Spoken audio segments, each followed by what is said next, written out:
Tumela Yesu Kunjani. To my brothers and sisters in Botswana, South Africa, Makadini. To my brothers and sisters in Zimbabwe. To my family, friends, sisters and brothers in Zambia. Mwashibukeni kaidi mwaikalashanyi obushuku bwa lelo. Ifwe kwena tulekosa. Nabonga balifyo mutendioko lesale pala. Kuchalo chesuko.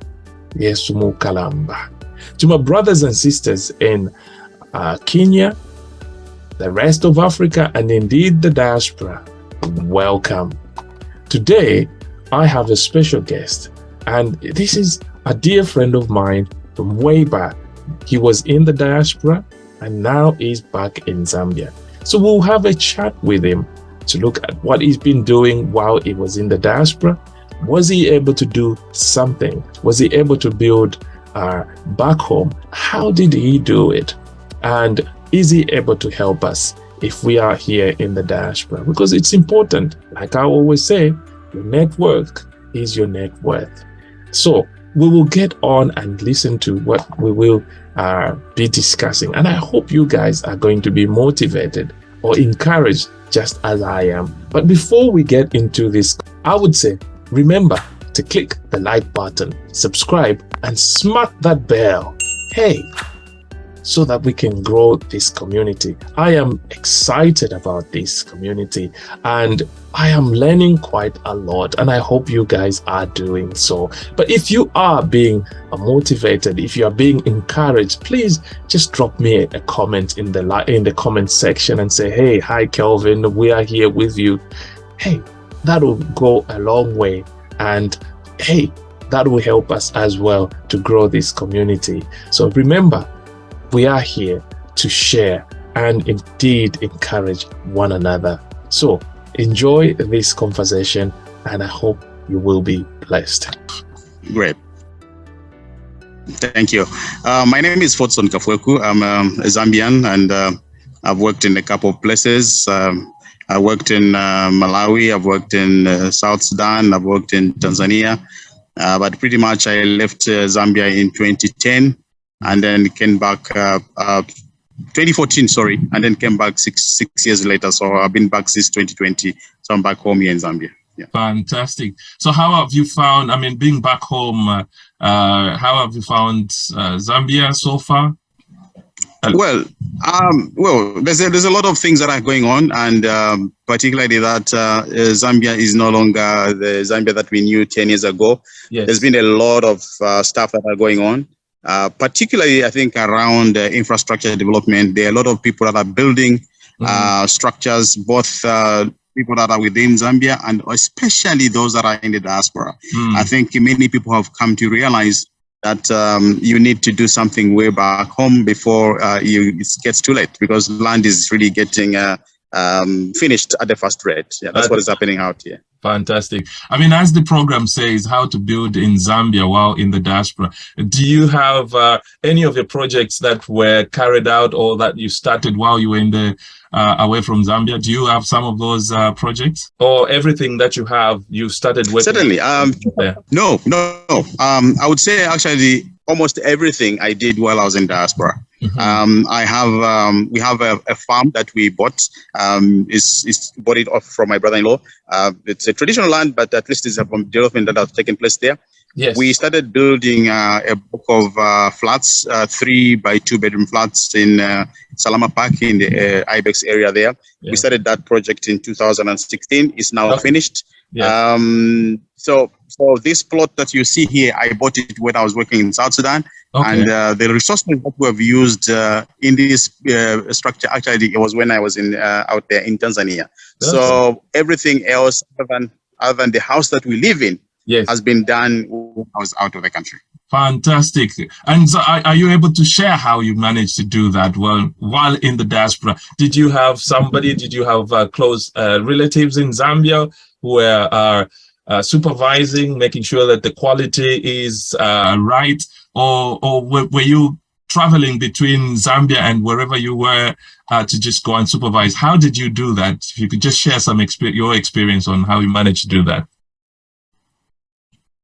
Well, they say you can't have a cake and eat it. You have to make very difficult decisions if you are supposed to make it. So my wife was joined me in Malawi, but not throughout. Yes. In Tanzania, after my wife was not there, she would only come in and come back home. Yes. So the biggest support system was my wife, because she was always home. If she's visiting me in Tanzania or when I was in Malawi, it was only for a short period of time. And also it worked out well because our children were still in university, so I should spend most of the time here. But that was one thing. The other thing that I realized, which helped us to be where we are, is that we had very, very supportive people that I worked with.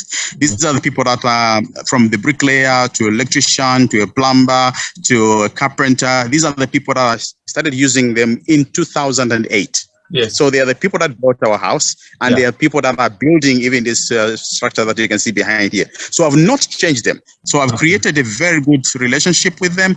They trust me so much that I trust them.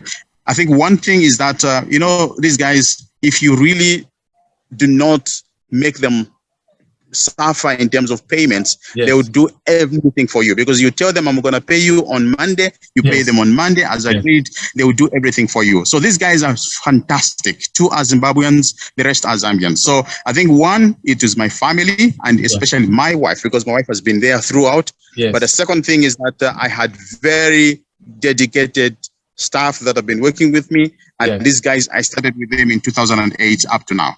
Yeah. Okay, fantastic. I think we will get back. And are you able to share the contact details of these people? Are they able to work for somebody else? Obviously, because you've created that relationship with them. Are you able to do that, or how if somebody looks at what you've done and say, well, I'm interested and I want to try and do something similar to what you've done, and are you able to help people like that? I know now that you are back home in Zambia. Sure. Certainly. These are people that are valuable. In fact, a couple of months ago, I think when I just came back, I started thinking to myself, because I have friends that are out there and they don't have anything. So I was telling them, look, why can't, actually I even sent some emails to some of the friends and some WhatsApp messages and some of it on Facebook. And I even threw some pictures of what we have done. I told them, look, if you want this type of work to be done, just reach out to me. I can be able to supervise for you. I can make sure that these guys do the buildings, and then all you do is you pay them, and that's it. So I was actually providing myself as somebody who can be able to support, because I know one of the things that also has happened is that if somebody is not coming back home to check what is happening, sometimes these guys can change their mind because they have so much pressure. They will jump to the next neighbor before you know it. The caretaker has sold everything. So I actually had provided myself to say, look, if you want something to be done, I'm here. I can help you. I can use my team members, and then we can actually build for you, and that's it.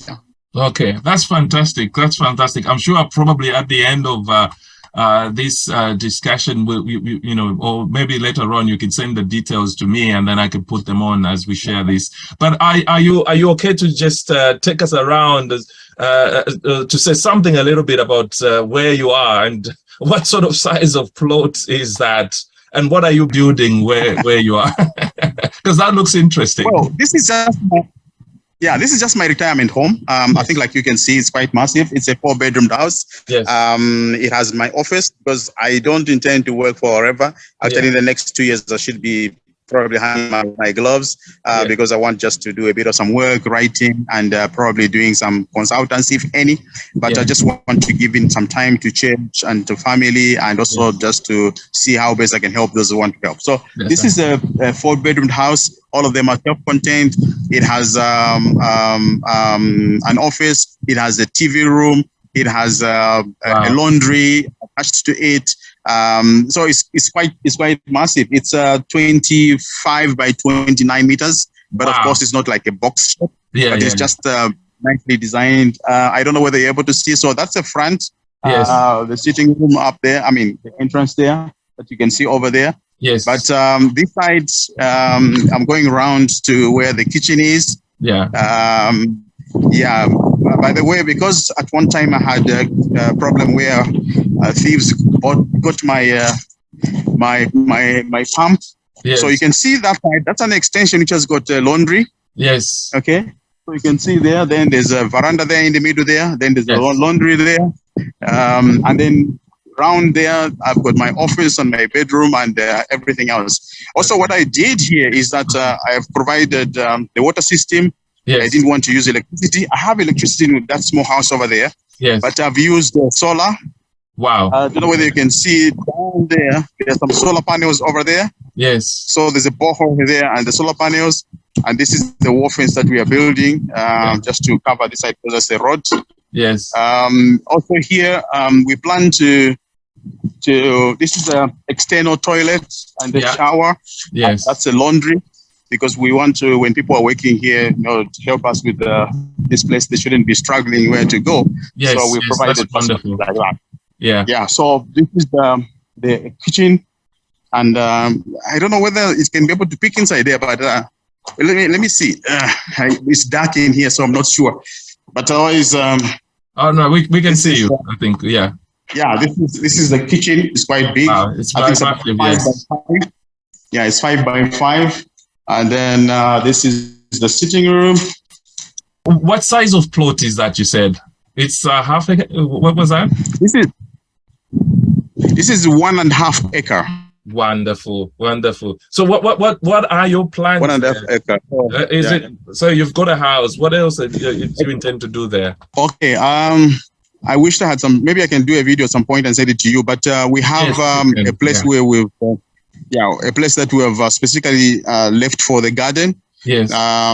It's about, I think, 40 by 50, specifically just for the garden, all kinds of stuff that we'll be putting up there.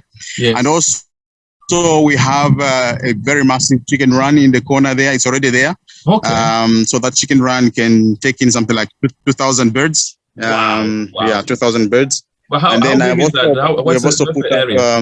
We have also put the size of the chicken run. Yeah. The size of the chicken run is 12 by 8 meters. Oh, okay, that's good. Yeah, so it's massive, quite massive. Yeah, actually, it's right in the corner there. I don't know whether you can see it, but I'm not sure. There's some structures at the back there. Yeah, so that's where we have.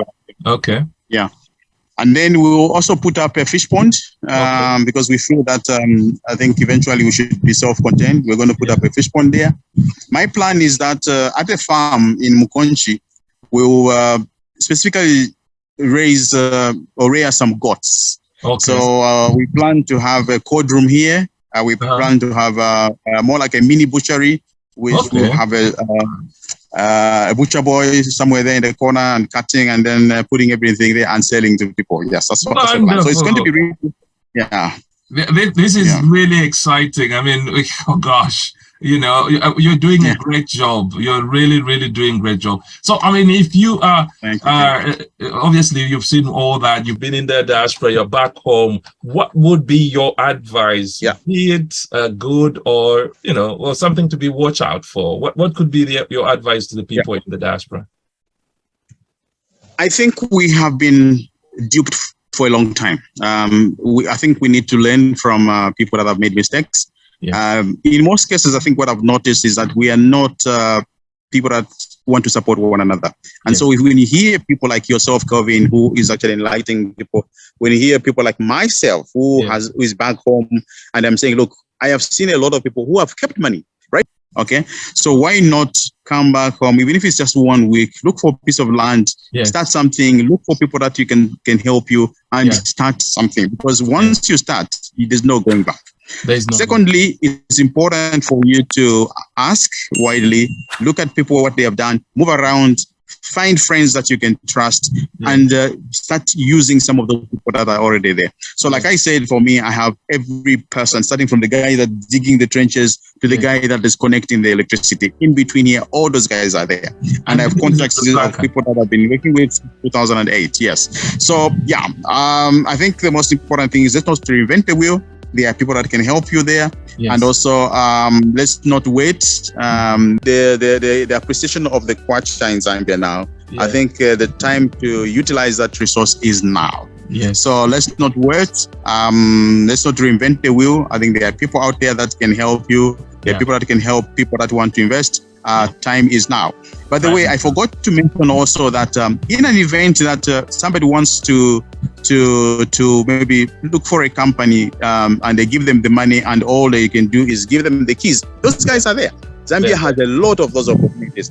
I was just talking to one lady who's in South Sudan. I said, look, you are spending so much time coming here, and when you come, you're only given 1 week. Why can't you look for a company, sign a contract with them, and then they give you the keys? And right now, as I was speaking with her 3 months ago, the house is finished. Because she started it was at window level, but they just to finish, did the roofing, now they're doing the tiles, and it's finished. Of course, you pay a little bit more, but you save yourself the trouble of the coming home, of being duped and things like that. But I think that's something that can be done as well. That's fantastic. Really, really appreciate your time. And I mean, this is really good. I am actually motivated. Just looking at what you've done. I look at, I mean, in the UK where I am, weekend I'm just sitting here and I'm thinking I would be doing something like what you're doing, at the farm and walking around and coming up with all these plans. Because here, the whole thing is fully developed. You could be sitting at the house. The only thing that you can do is the gardening and all that. But you can't do this kind of stuff that you've done. And this is really, really great. And really do appreciate your sharing your experience and indeed just taking us around your home. Thank you very much. You're most welcome, Kevin. Thank you so much. All right. It's nice having me.